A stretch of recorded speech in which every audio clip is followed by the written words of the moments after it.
Electric field at a point outside, okay, due to a uniformly charged non-conducting sphere with cavity. What you are seeing here is a uniformly charged non-conducting sphere made with cavity. Okay, so let me assume there is no cavity first. If there is no cavity, definitely if we call this as the center of the big sphere, right, and I draw a line like this at some point P, the electric field P at P can be given by EP, okay, EP, and E due to the sphere is what? That should be referred first, right? EP, electric field at this point is electric field due to the sphere. This is nothing but what I can write.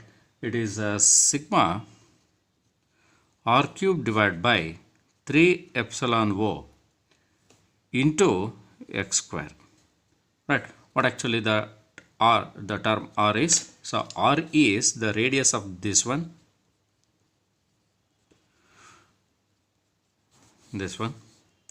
and what is x? X is the distance measured from this point, right? This point to this point. This is x. This is x. And then we are having this equation. E sphere is sigma r cube divided by 3 epsilon O x square, and rho is the volume charge density, right? So rho is volume charge density,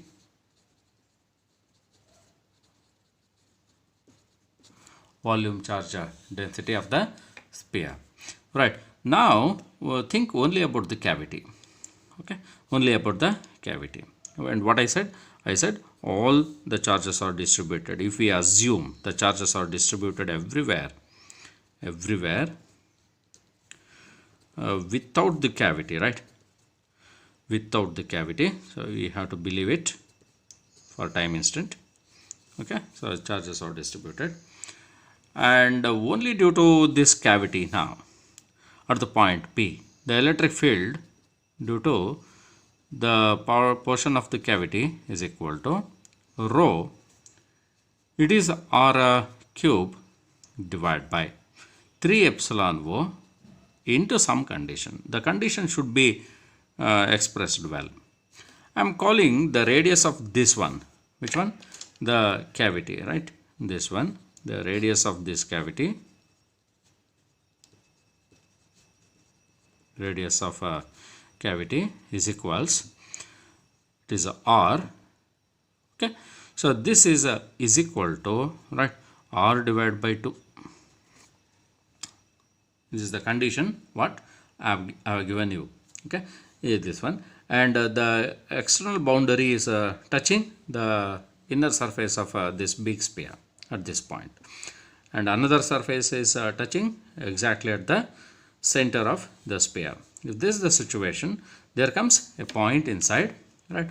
This point is O dash, and O dash is the center of this cavity, right? Now what the term I should include here as the distance measured from this point, right, from this point which is here to this point, and this distance is x minus r, which is equal to x minus, right, r divided by 2, this distance. That term should be added here, which is x minus r divided by 2 whole square, okay. So and when we write the vector, say this is along this direction, which is x cap or something, whatever it is, which is x cap, and here also I can add the x cap. It tells you the direction, okay. So that tells you the direction. Now the complete electric field at point P, the complete electric field at point P is this one, right, this electric field due to the effect of cavity, okay, good. Effect of cavity is what? That is should be written.